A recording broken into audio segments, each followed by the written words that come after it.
Mutual News. President Reagan was shot and wounded in the left lung this afternoon by an assassin who waited for the president outside a Washington hotel. Secret Service agents have arrested 22-year-old John Hinckley, Jr. of Evergreen, Colorado, in connection with the attempt on the president's life. 3 other people were wounded during the attack: White House Press Secretary James Brady, Secret Service agent Timothy McCarthy, and Washington police officer Thomas Delahanty. Brady and McCarthy are both listed in critical condition. Officer Delahanty is in serious condition. President Reagan underwent what was called exploratory surgery this afternoon. Doctors at George Washington University Hospital have reportedly stabilized the bleeding. The president, according to a report we received just moments ago, is out of the operating room, but that has not been confirmed. White House Press Secretary James Brady, apparently the most seriously injured of those shot this afternoon. He was shot just above the eye. Serious damage, apparently, according to one of the doctors, to Brady's brain. This is news from Mutual Radio. Chuck Wheeler reporting. According to the Wall Street Journal, there's a budget-cutting mood spreading on Capitol Hill, and President Reagan may even get some extra reductions. Have a pencil ready for an important offer from the Journal that will help keep you apprised of everything happening anywhere that could affect your future and your company's future. Recent Wall Street Journal articles revealed who's profiting from the great American drought, which income tax preparation service might be right for you, why advertisers are learning to respect the elderly, the facts on the largest takeover bid ever, and the likely move by major auto manufacturers that could mean a radical change in collective bargaining. The Wall Street Journal. It's all the business news you need when you need it. Right now, you can get 52 weeks of the Journal, one for every business day of the year, for less than $1.50 per week. That's just $77 a year. So, if you're serious about business, in the continental U.S., call toll-free 800-331-1000. That's 800-331-1000. Except in Oklahoma, you'll be billed later. Despite being in obvious pain this afternoon from the bullet wound in his chest, White House official Lynn Knopfsinger told reporters at the hospital President Reagan never lost his sense of humor. As he was going down the hall on the gurney, I guess they call him, to surgery, he winked at Baker. He had earlier told Senator Laxalt, who was there, don't worry about me, I'll make it. He had told Mrs. Reagan, honey, I forgot to duck. White House official Lynn Knopfsinger says President Reagan at one point asked who's minding the store. While the president was being examined by doctors at George Washington University Hospital, Reagan said, I hope you're all Republicans. Senate Majority Leader Howard Baker recessed the Senate this afternoon, moments after word was received on the Hill that the president had been wounded. Baker asked Senator John Danforth of Missouri, who's a minister, if he would offer a prayer for the president. O Father of mercies and God of all comfort, our only help in time of need, we humbly beseech thee to behold, visit, and relieve thy servant, the President of the United States. Look upon him with the eyes of thy mercy. Comfort him with thy goodness. Restore him to health. Republican Senator John Danforth of Missouri, who's also a minister. Word has been received from doctors at George Washington University Hospital that President Reagan is out of surgery. His left lung, which had collapsed, has been reinflated, and the president apparently is in very, very good condition. You were listening to Mutual News. The sun is a thief. It can rob your car's vinyl, rubber, and leather of its beauty, luster, of its value. Stop that thief with STP's new Son of a Gun with sunscreen. That's right, sunscreen. It's the only vinyl protector with an exclusive sunscreen formula that screens out the sun's damaging rays. STP's Son of a Gun with sunscreen shines brighter, protects longer, and leaves a fresh, clean scent. Don't let the sun rob you blind. I'm Walter Cronkite. This is the song of the humpback whale. Marine animals like the humpback are threatened by pollution.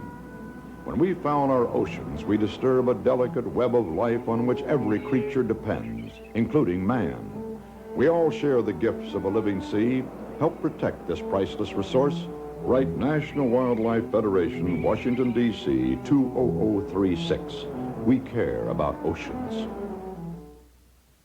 Officials say very little is known about the alleged assassin, John Hinckley, Jr. Hinckley's parents live in the Denver suburb of Evergreen, described as a very posh area of Denver, Colorado. The motive behind the attack is unknown. Mutual Radio's live coverage of the assassination attempt on the life of President Reagan will continue at 5 minutes past the hour. This is Chuck Wheeler, Mutual News.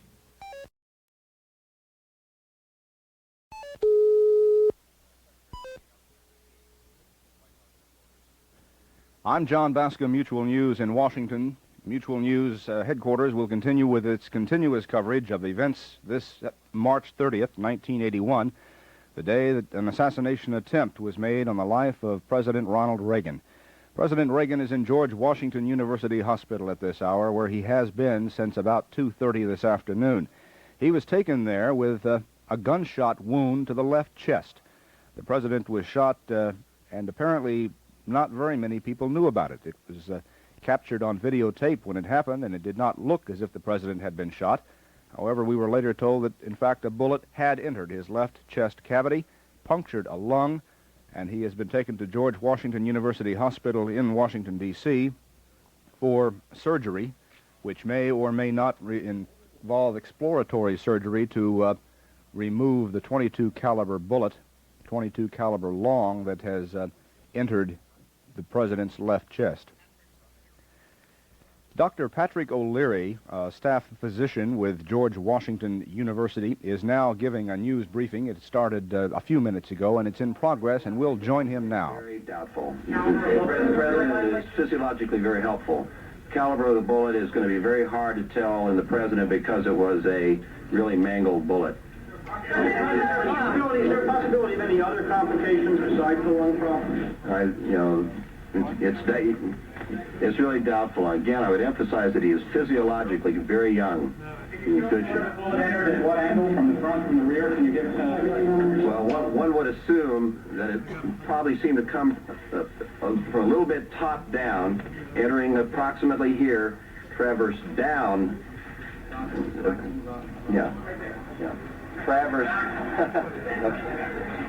Traverse down approximately 3 inches, striking the top of the 7th rib laterally, and then going about 3 inches into the tissue of the lung itself. Is it left downward further from the 7th rib?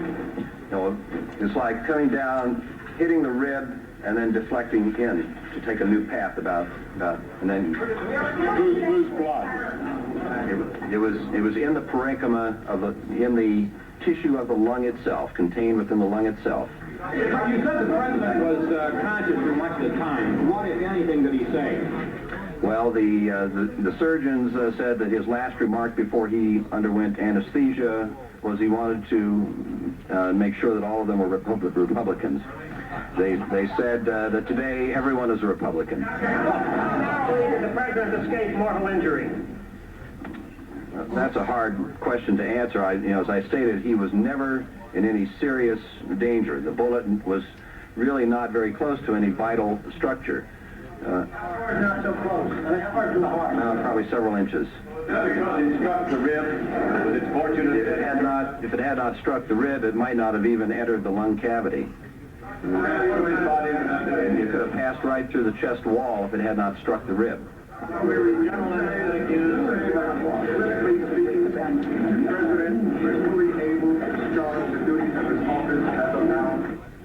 I would say probably not. Now, one has to let the effects of the anesthesia wear off, but I think all of us feel that by tomorrow that he would be fully capable of doing that. The big decision he had to make tomorrow, a decision of state of some significance. Would he be able to do it? We believe that he would be able to do it. Dr. Arthur Cobrine, K-O-B-R-I-N-E. Cobrine, K-O-B-R-I-N-E, is operating on Mr. Brady. Arthur. This is Dr. Dennis O'Leary, a doctor with George Washington University, briefing on the condition of President Reagan.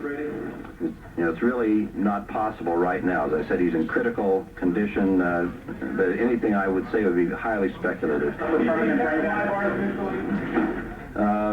Not at the present time, although in the operating room, remember that you've got respirators and monitors and what have you, and well, almost anyone undergoing brain surgery would be on a respirator. Larry, aside from the obvious gunshot wound, did the president suffer any other injuries, or were there any abrasions, contusions surrounding being pushed into the limousine or the melee that occurred at that time? Well, Not as we're able to ascertain. It's possible that we missed a small contusion here or there, but he was gone over quite carefully. When did the hospital receive word from the ambulance that he would be on the way? Well, I can't tell you for certain, but I believe we were probably the closest hospital, which would have been a prudent thing to do. I received information at about 20 of 3 that he was in the emergency room, and I think he probably got there around 2:30. Brady or Reagan? No, okay, I'm not sure who got there precisely first. They all came very fast. Did you have to go up and get any of the blood from any other sources? Did you have enough in the house? Well, we maintain a stock of blood, but please remember the Washington, we do not run our own blood bank. The Red Cross has a regional center that is very nearby, and we have all the blood we need within minutes. Did you have enough immediately, or was it in the house when they were? Yes. Doctor. I can't answer that question. I don't know. Doctor, require 5 units of blood. Okay, it appears as if the major reason for bleeding within the chest was as a consequence of the hole made when the bullet actually entered the lung substance itself. That's the only bleeding sites really could be determined, and although he bled down about 5 units of blood, it was never very brisk. It was kind of a steady bleeding. It was very easy to transfuse him and keep up with his blood loss. 5 units of blood. How much blood is that? Well, let's see, how can I make that simple? It's about 2.5 quarts. Total of 2.5 quarts. Has the president collapsed? What? Question about collapse over here. No, he has a chest tube in. All one has to do is, usually through a chest tube, is to get it in and get the air out of the space between the lung and the chest wall, and the lung expands. He had a chest tube placed in the chest in the emergency room within minutes after he was in the emergency room. He's again breathing normally. Yes. Is Reagan suffering any emotional medical trauma right now? I think we'll let someone else deal with that question. Does the president not be moved from this hospital for the next few days? I would say for the next few days it would probably be reasonable not to move him, but I would expect that he will do well, and there'll be a judgment of someone else at that time. Did he want any more surgery? We have no reason for believing that significant post-operative problems will develop. Are you in a position, Doctor? Might have to undergo as a result of this operation? I would really doubt it. He had a simple procedure. There was very little necessity to cut a lot of tissue, and we have every expectation that he'll have a normal post-operative course. I don't know the answer to that question. Doctor, you and the general recreate the first few moments when he came into your emergency room. Did he walk in? What were the first things that were done? Okay, I was not personally there, but my understanding is that he got out of the car and stood up and walked in on his own. As I say, he was alert and awake all the time. No. Did he ever enter shock? Not to the best of our knowledge. Did he ever go after he was carried when he entered? Well, I think, as soon as he appeared, he may not have wanted to be on a stretcher, but that is our usual procedure for someone who's had a gunshot. About 3 inches. Okay, I'll give you maybe 4 inches. We're giving you an inch for the thickness of the chest wall. Dr. O'Leary, can you explain why it was that there was no immediate announcement that the president had been shot?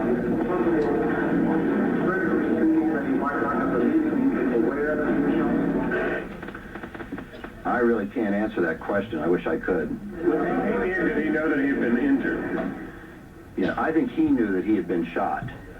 Visible signs. Were there any visible signs when he entered the hospital? I think, again, I'm giving this to you secondhand. I gather he seemed a little bit lightheaded but he was cracking jokes and in very good spirits even at that time. When you placed the chest tube to re-expand his lung, you said immediately in the emergency room. What did that consist of? Was that an incision? Did you have to put it down his throat? No. Usually a small incision is made between the ribs, and the tube is placed in and then attached to suction. And that was the first emergency procedure?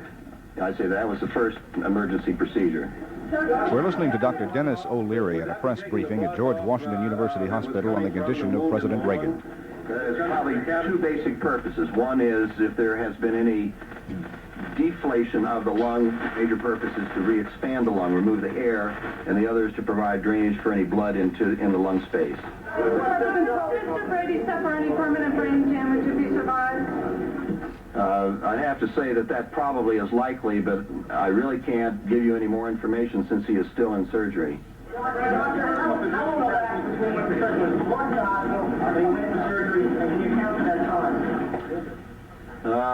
I would say he went, from the time he hit the hospital to the time he went into surgery, probably was no more than about 40 minutes. There were a variety of things being done. He had to have blood tests performed to find out how much blood he had lost. We had to check his blood gases to determine how much oxygen was getting into his circulation. I think the thing it probably took most time is getting the x-rays necessary to determine the extent of the injury, since he had to have both a chest x-ray and an abdominal x-ray. Carrying along without actually removing the bullet, there was an earlier report that might be the case. Well, I saw those reports, but at the time those reports were out, the surgeons had not even entered the chest as yet. I think every effort would be made to remove the bullet, but if it took a lot of additional extensive surgery, that might have caused a different The timetable a bit. You say arrived at 2:30 and 40 minutes later went into the operating room, but I thought you said the surgery began around 4. No. He got to the operating room maybe 3:15, 3:20. Okay, he has to get into the operating room on the table, get under anesthesia in order for surgery to start. So surgery started roughly between 3:30 and 3:45, and it lasted until about 5:30. The operation is being performed by Mr. Brady is indeed the tool that passed through his brain. Okay, he is, very simply, he's having a craniotomy, which simply means an exploration of the inside of the head. Craniotomy, craniotomy. I find it extraordinary that a 70-year-old man could be shot in the lung and then walk into the hospital under his own power. I think it speaks well for the physiologic health of the president.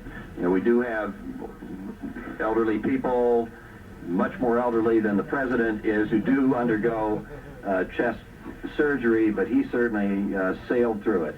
Well, that's medically extraordinary, though.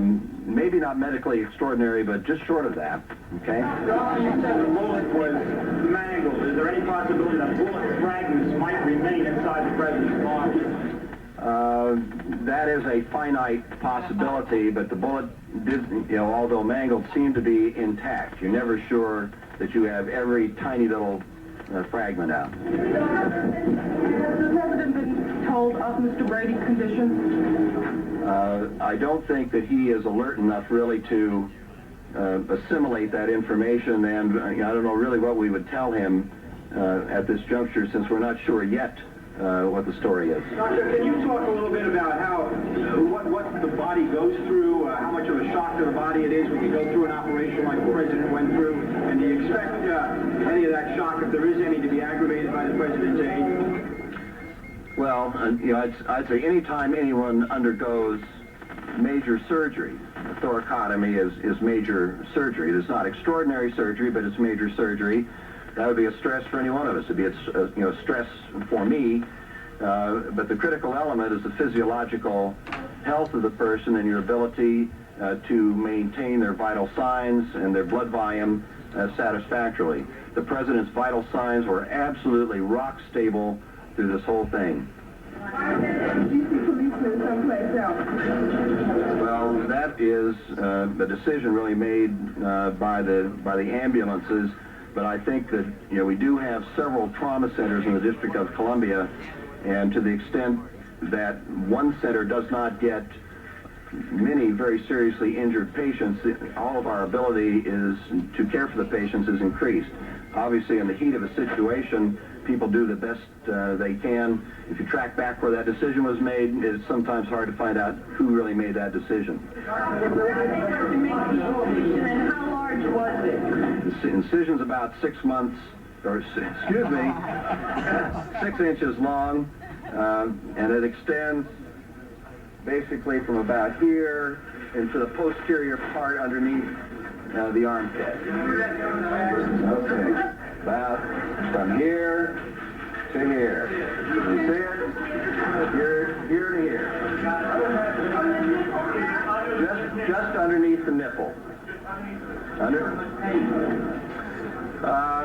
Again, hard to tell. He's a healthy guy, and I'm sure this is a painful injury and even moderately painful surgery, but he withstood it very, very well. Dr. Larry, is this a procedure that hospitals in urban areas have to do frequently? Gunshot wound to the chest? Yes. No question. Will he be in pain for days or weeks or months? His surgeons believe that he will probably be in moderate pain. That will probably not be for more than a day or two. Cut through muscle, didn't you? Cut through chest wall muscle. That's pretty rugged muscle to cut, isn't it? It's going to be painful. About average muscle. You told us what the surgeons tried to do to the president. You told us what the surgeons did to the president. What are they doing or trying to do to alleviate Brady's condition? Well, exactly what happened after they all. Okay, I can't, again, anything I'm telling you is rather speculative. Normally they would have to remove the tissue that seemed irreparably damaged. Anytime you're operating inside the head for very obvious reasons, you try and salvage as much tissue as you think has a remote chance of recovering. This is not a good injury. It causes a lot of damage. I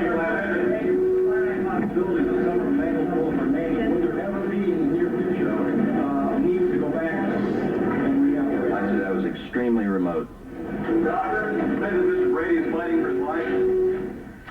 Well, I think any time a patient is in critical condition, in a sense, he's fighting for his life.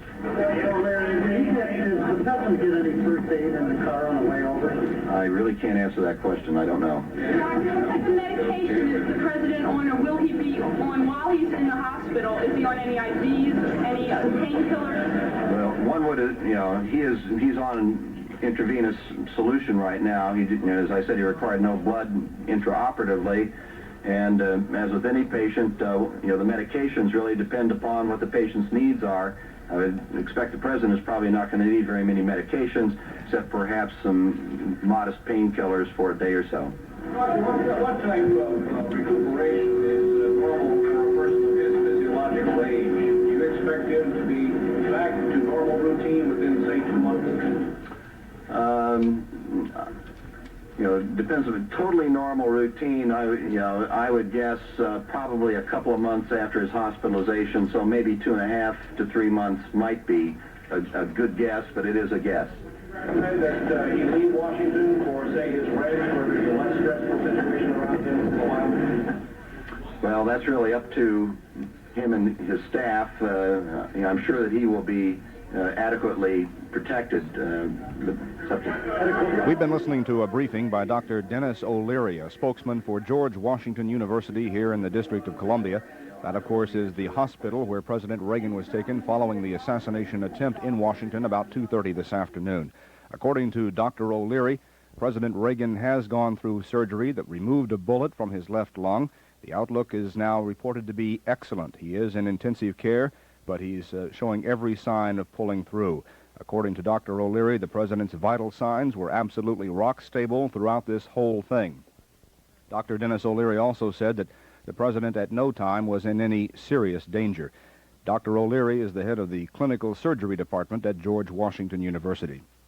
Also at George Washington University, the president's press secretary, Jim Brady, in very critical condition with a brain wound, and we're told that his prognosis is not nearly as bright. This is John Bascom, Mutual News.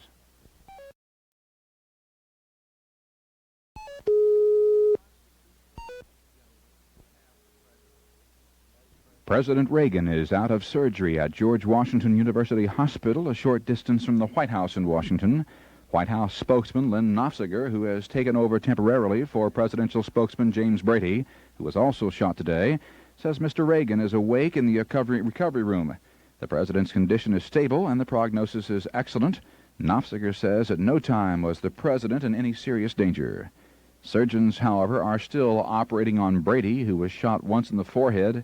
His prognosis is not good. 2 other men, a Secret Service agent and a District of Columbia policeman, were also wounded. Both are said to be in serious condition.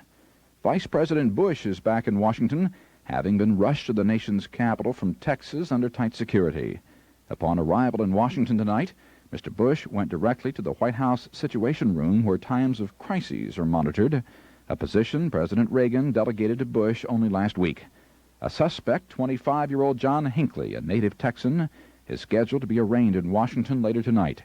Hinckley is being held by the FBI on charges of attempting to assassinate President Reagan. This is Ross Simpson for Mutual Lifestyle Reports. When I was about 7 years old, I had a crush on this teacher. A real crush. Her name was Miss Collins? Yes, Lucas. Could may I? Can I buy you a mop after? Oh, Lucas. If you were 20 years older, I'd do it in a minute. And Lucas, it's may I? So when I found out I was going back to visit my hometown, I thought about Miss Collins. You know, I wondered if she'd really remember me after 20 years. So I got on the phone and I called her. I said, Miss Collins? Yes? This is Lucas Wade. Lucas Wade? Room 103, about 20 years ago. Oh, Lucas Wade, what a nice surprise. How are you? I'm fine. Look, I'm going to be in town next week. Could we have dinner together? Oh, I wish I were 20 years younger. Of course I will, Lucas. Thank you. Great. Reach out and touch someone. The Bell System. Reach out. Organizers of the 53rd Academy Awards ceremony in Hollywood decided today to postpone the nationally televised program tonight for 24 hours because of the assassination attempt on President Reagan this afternoon. Reagan, a former movie actor, had taped a message for delivery.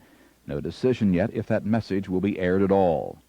About 9,000 people stood for about 30 seconds of silence for the president's recovery today, prior to the start of the NCAA basketball consolation game in Philadelphia between Virginia and Louisiana State. NCAA officials are believed to be discussing whether to continue with the championship game as scheduled tonight. Former Texas Governor John Connally learned of the shooting as he returned to his Houston law office from a luncheon engagement today. Connally, who was wounded in the assassination of President Kennedy in 1963, was terribly upset and said to be outraged. Gold prices jumped in New York on word of the presidential shooting. The dollar was lower. Trading on the New York Commodity Exchange ended for the day. Continuous, uninterrupted coverage of the attempted assassination of President Reagan will continue at 5 minutes past the hour over many of these Mutual stations. This is Ross Simpson for Mutual Lifestyle Reports.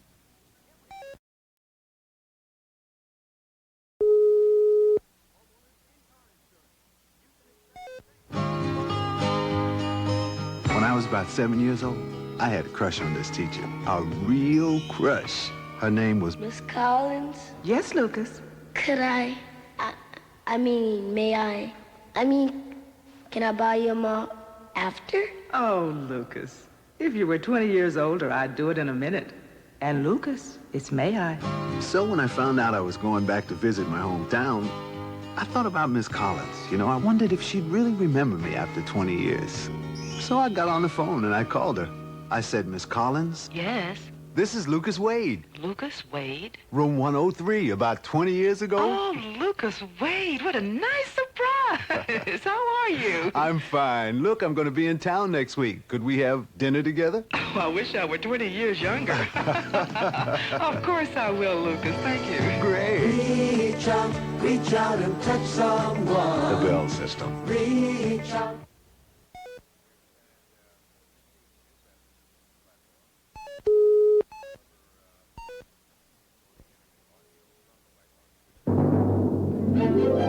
Mutual News. President Reagan was shot and wounded in the chest this afternoon during an assassination attempt, and his news secretary, James Baker, was critically wounded with a gunshot to the head. A Secret Service agent and a Washington, D.C. policeman were also seriously wounded.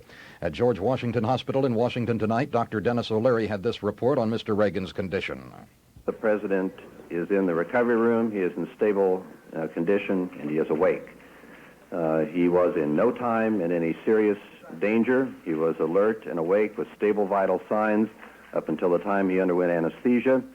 He was in the operating room for approximately 2 hours. Part of that time was spent ascertaining that he did not have any blood in his abdominal cavity. Indeed, he did not. Dr. Dennis O'Leary of George Washington Hospital in Washington. The suspected gunman has been identified as 22-year-old John Warnot Hinckley, Jr. of Evergreen, Colorado. Continuous coverage resumes at 5 minutes past the hour on many of these Mutual stations. This is news for Mutual Radio. Bob Moore reporting. Here's T.G. Shepard for the IRS. You need to know about the credits and the breaks for you when you file your income tax return. You need to learn about deductions and exemptions too, and there's a way that you can learn. Read your tax instructions and do what's best for you. You'll come out much better when you do. Should you file the 1040 or the 1040A? What's earned income credit? Who can you claim as a dependent on your tax return? Do you qualify for the energy tax credit or other tax credits? You'll find the answers to these and other questions in your tax instructions. Read your tax instructions and do what's best for you. You'll come out much better when you do.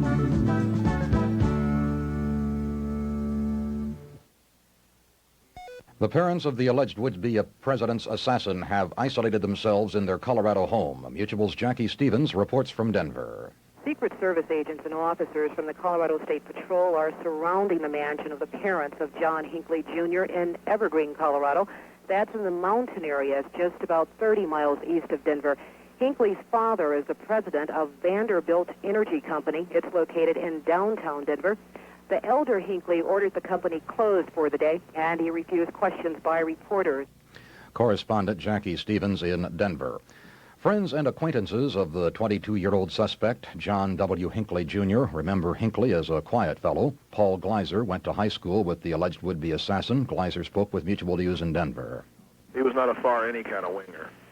He was not a far left winger, a far right winger. He was not a John Bircher. He was not a Students for Democratic Society. He didn't walk around with peace stickers on his notebooks. He just didn't stand out. Paul Gleiser, a high school associate of John Hinckley, held in the assassination attempt on President Reagan. A 3-day hijacking drama came to an end in Bangkok, Thailand today when some 100 commandos stormed a DC-9 jet with 50 hostages on board. A few minutes later, the plane was declared recaptured by the combined forces of Thai and Indonesian commandos. At least 3 of the 5 hijackers were killed. You're listening to Mutual News. When I was about 7 years old, I had a crush on this teacher. A real crush. Her name was Miss Collins? Yes, Lucas. Could may I? Can I buy you a mop after? Oh, Lucas. If you were 20 years older, I'd do it in a minute. And Lucas, it's may I. So when I found out I was going back to visit my hometown, I thought about Miss Collins. You know, I wondered if she'd really remember me after 20 years. So I got on the phone and I called her. I said, Miss Collins? Yes. This is Lucas Wade. Lucas Wade? Room 103, about 20 years ago. Oh, Lucas Wade, what a nice surprise. How are you? I'm fine. Look, I'm going to be in town next week. Could we have dinner together? Oh, I wish I were 20 years younger. Of course I will, Lucas. Thank you. Great. Reach out and touch someone. The Bell System. Reach out. A late report from Atlanta that the body of another child has been discovered. The special team of investigators assigned to the Atlanta murders case is at the scene looking for clues at this hour. This afternoon's assassination attempt on President Reagan was the first such incident since September of 1975 when Sarah Jane Moore fired a single shot at Gerald Ford in San Francisco. The previous attempt on a president's life in Washington was in 1950 when an attempt was made on President Truman. This is Bob Moore, Mutual News.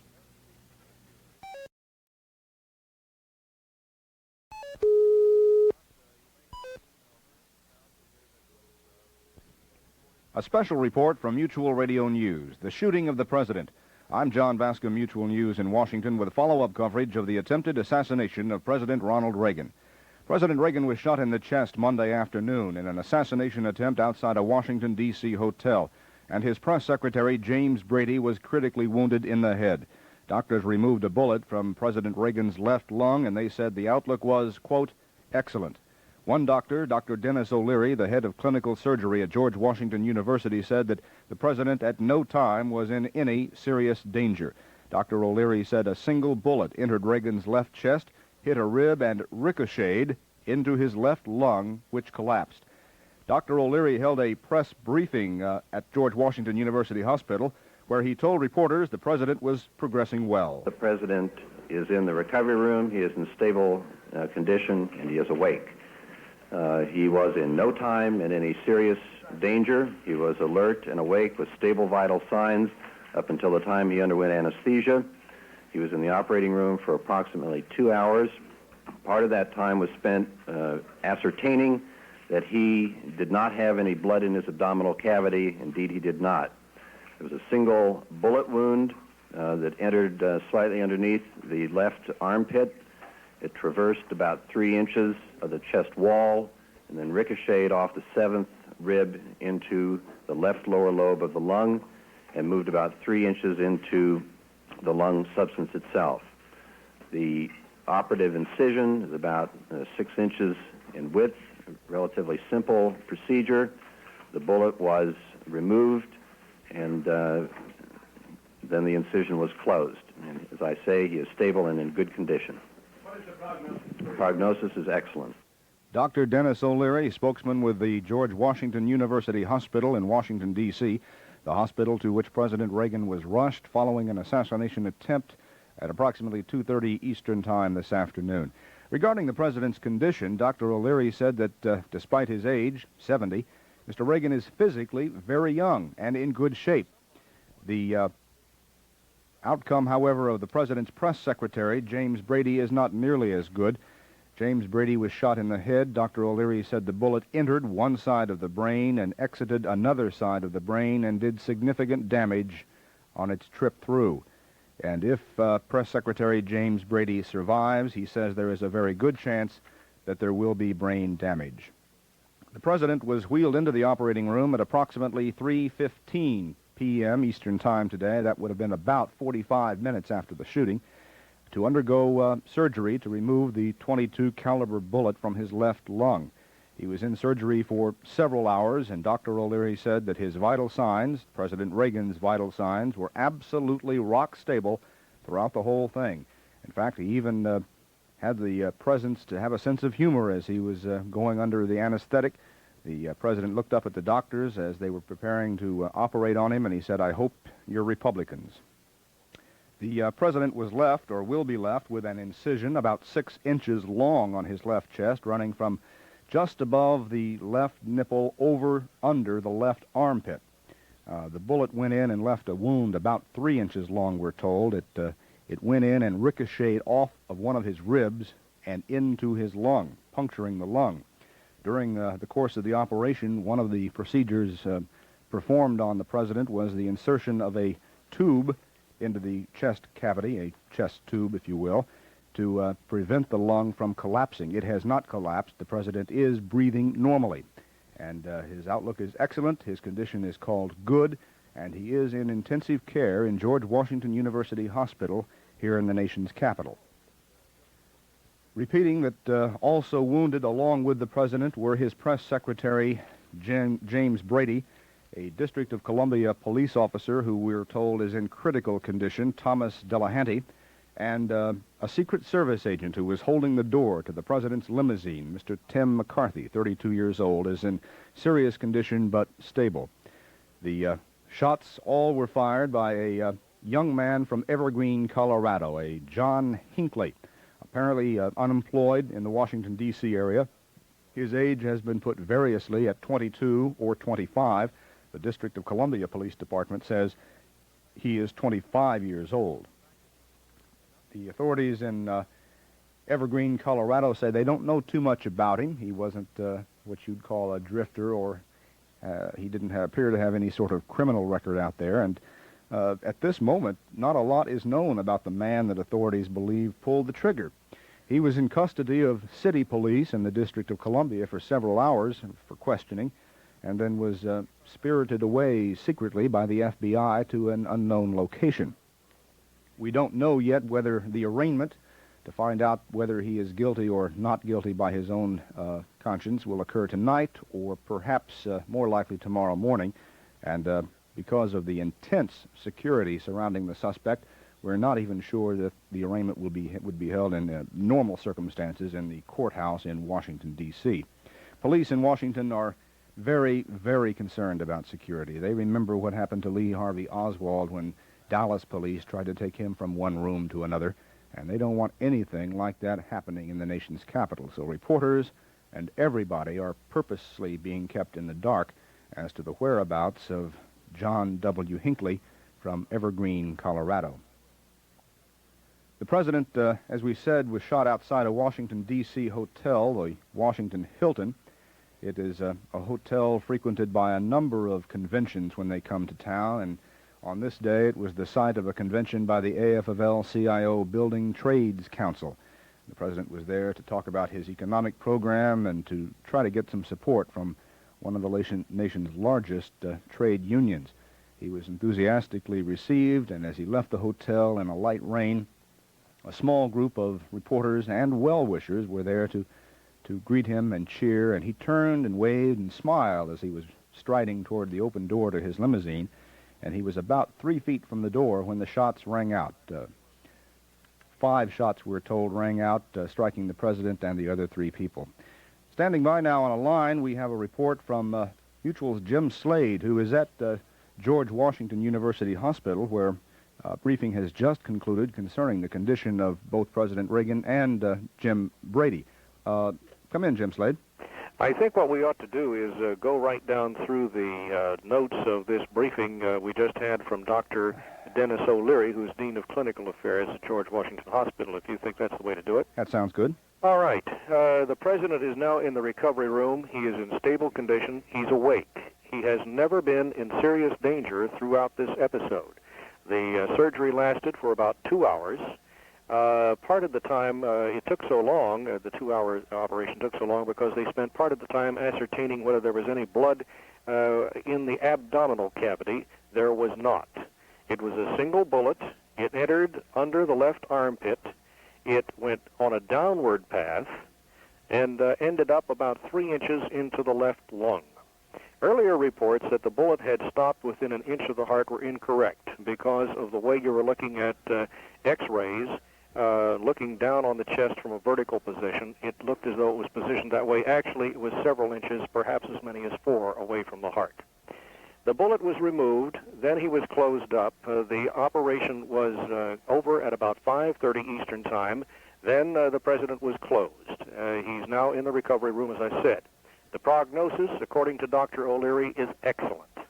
Dr. O'Leary's description, as a matter of fact, was that the president is an excellent physical specimen. He is clear of head, and it's believed he should be able to make decisions tomorrow. Jim, we heard a report earlier in the day that they might go in and try to clean up the bleeding but not actually remove the bullet because that might require exploratory surgery.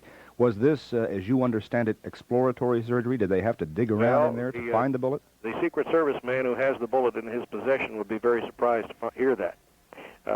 They do have the bullet. It has been removed. It was mangled, but it did not do a great deal of damage. It did not involve the heart at all, and there was no involvement of the aorta, the large artery. Well, I guess what I was asking was, I know, of course, they've got the bullet, but did they go in and have to dig around to find it? Was it exploratory surgery? No, it was easy to find. It was easily seen on the X-rays, and it was easy to remove. The lung has been reinflated. The situation with Press Secretary Jim Brady, he is still in surgery. He is in critical condition. The bullet passed through parts of his brain. That's all people can say on him at this present time. The president, in the pictures of him during the assassination attempt, did not appear to be in pain. He was shoved into the car by a Secret Service agent, and we heard, of course, that he walked into the hospital under his own steam. Do the doctors explain this phenomenon? Well, it's a condition. The body sometimes adopts a protective mechanism. It's doubtful the president knew he was shot until he was almost to the hospital. He did walk into the hospital on his own. He may have been a little bit lightheaded, but he was cracking jokes as he went in. They had plenty of time to type his blood, to look for gases in the blood, to see what was occurring inside. Actually, they spent about 40 minutes on him before he actually went to surgery. Let me see if I can go down through here and pick out some more information for you. It's very doubtful that the president's lung would collapse again. It's now reinflated. They don't think that there's any possibility of that happening. Physiologically, the man is very young, and his system is in extremely good condition, and that, of course, is all to his credit. And by the way, you heard earlier that he joked as he went into the hospital surgery theater that he hoped all the surgeons were Republicans. They told him before he went under the anesthetic that indeed they had pulled them, and they all were Republicans. Certainly. So he was never in any serious danger by his lights. Jim Slade, you say that the president should be able to be making decisions tomorrow, and we heard Dr. O'Leary say that it would be reasonable to assume he should not be moved, at least for the next few days. What have you picked up any indication at all as to how long he will be hospitalized, and how long it might be before he's fully recovered? Yes, I asked Dr. O'Leary those exact questions. The chances are that he will be in hospital recuperation and recovery 1 to 2 weeks. But for a man of his physiological condition, before he returns to a totally normal routine, that is, out there chopping wood again, they expect about 2.5 months post-operative. His physical condition is very good. They're going to recommend that he limit his physical activity, but there is no reason to believe that his ability to make decisions is in any way impaired, and of course he can conduct the business of office. That was emphasized to us by his old friend Lynn Nofziger, who was asked, is the president being replaced by the vice president? Is George Bush the acting president of the United States? And the answer was very definitely no. So even though George Bush flew back here specially from a visit down in Texas, there are no plans at this moment to turn over the power of office to him. It's only wise that he be here and standing by. Of course, the president's cabinet is available, as well as Vice President Bush in an emergency. But for all intents and purposes, President Reagan is at this moment President of the United States. Of course, the usual procedure, Jim, involving presidents in Washington, D.C. when they have problems, medical problems, is to have them treated either at Bethesda Naval Hospital or the Walter Reed Army Medical Center. That's correct. Do you know of any plans to transfer him to either one of those government facilities, or will he stay at George Washington University Hospital? Well, there's no need, really. I'd be very surprised if they did that. First of all, you wouldn't want to move him too far very soon. Second of all, this is probably one of the best areas he could have come for that type of wound. You have some very, very notable surgeons on the staff at George Washington. I think that he's in probably the most fortuitous situation he could be. The reason they brought him here was that George Washington is only about a mile away from the Washington Hilton where the shooting took place. They were able to get him here very quickly. The emergency room knew that the presidential limousine was on the way before it arrived and that the president was in it. It's apparent that somebody in the car knew that the president had been injured because they alerted the emergency room while the limousine was on the way.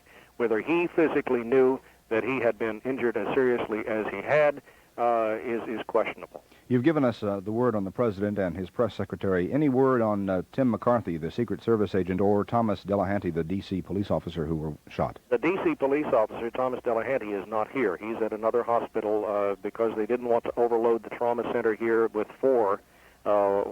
They took him to another place where he could be handled rapidly. I don't know his condition. I do know that the Secret Service agent is doing all right. It was a bullet wound from the rear through the chest and down.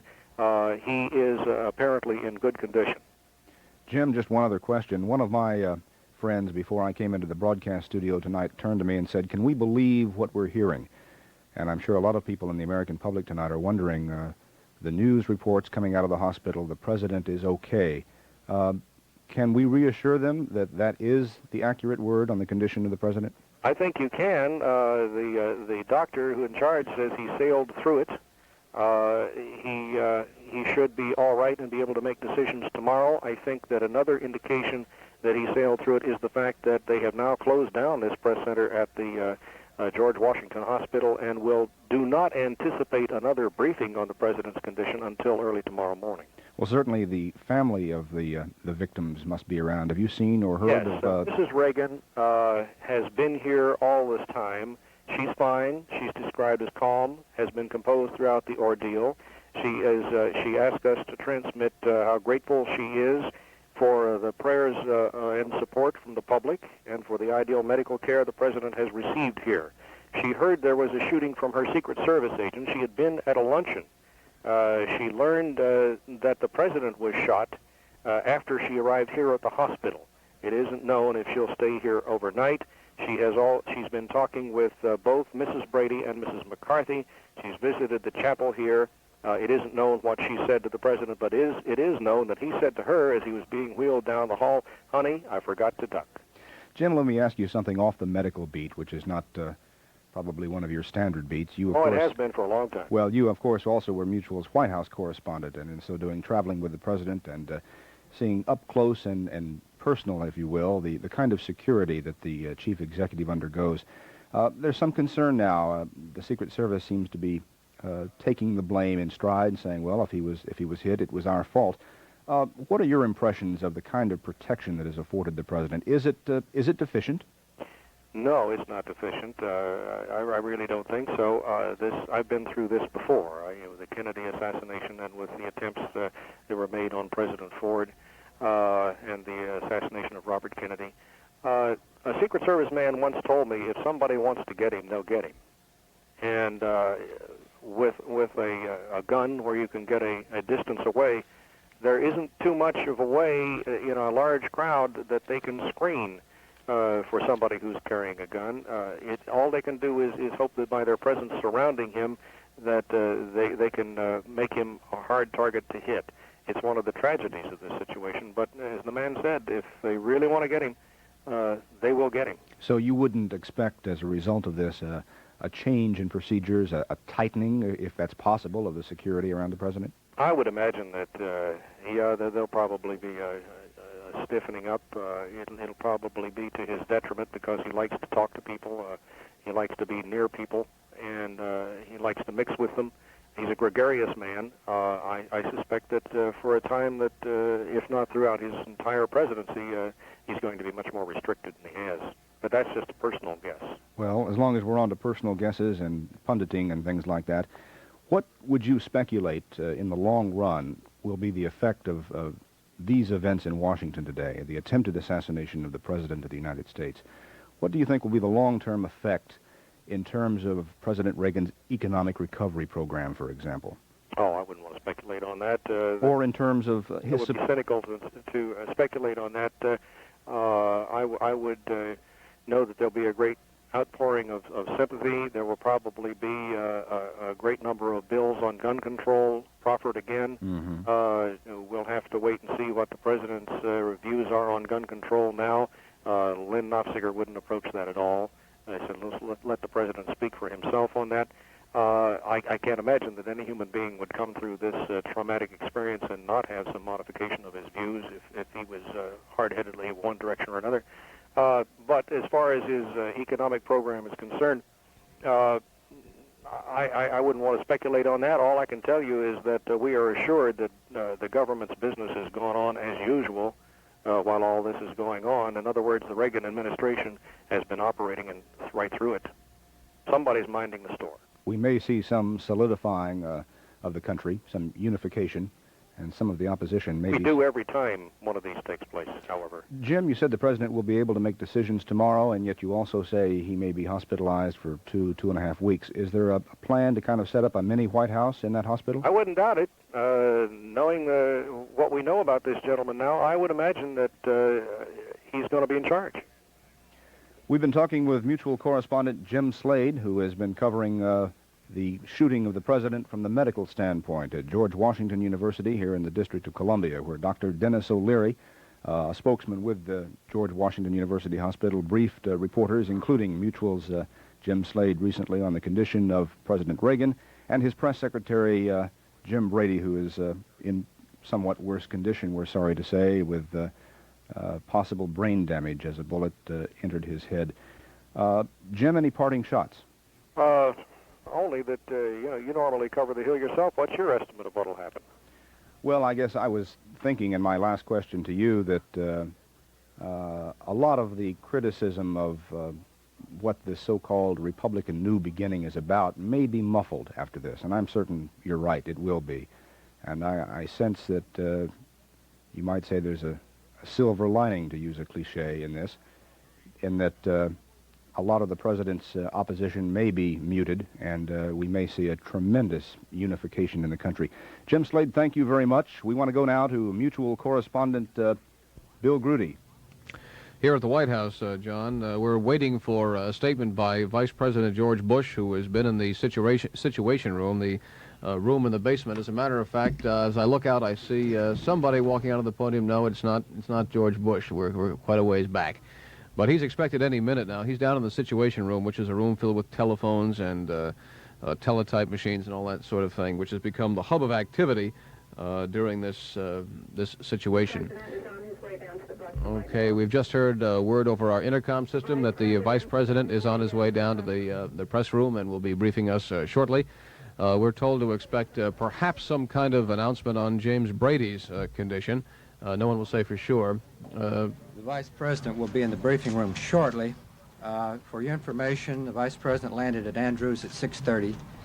He came to the Situation Room at 7 o'clock, which he presided over a meeting of some members of the Cabinet. He will make a brief statement.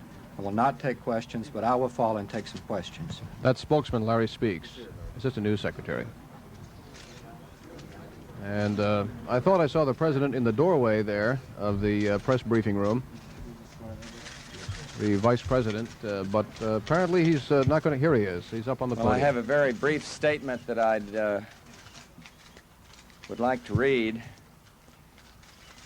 I am deeply heartened by Dr. O'Leary's report on the President's condition, that he's emerged from this experience with flying colors and with the most optimistic prospects for a complete recovery. I can reassure this nation and a watching world that the American government is functioning fully and effectively. We've had full and complete communications throughout the day, and the officers of the federal government have been fulfilling their obligations with skill and with care. I know I speak on behalf of the President and his family when I say that we are very grateful to so many people from across this country who've expressed their concern at this act of violence. And finally, let me add our profound concern on behalf of two brave law enforcement officers who serve to protect the President, and then, of course, for a friend of everybody here, dedicated public servant Jim Brady. We're going to watch their progress with all our prayers and with all our hopes. And now I'm going to walk over and speak briefly to Mrs. Reagan, who's returned to the residence. Thank you all very much. Thank you. You've just heard it, a brief statement from the White House from Vice President George Bush. He did not take any questions from reporters there. He said he was deeply heartened by the prospects for recovery of President Ronald Reagan, who underwent several hours of surgery, about 2 hours of surgery, actually, we're told, at George Washington University here, after an assassination attempt this afternoon following a speaking engagement at a Washington, D.C. hotel. The President is now in intensive care. His prognosis is excellent, we're told, and his condition following surgery to remove a bullet is good. You've been listening to a special report from Mutual Radio News, the shooting of the President. Ronald Reagan now is in good condition. I'm John Bascom, Mutual News, Washington.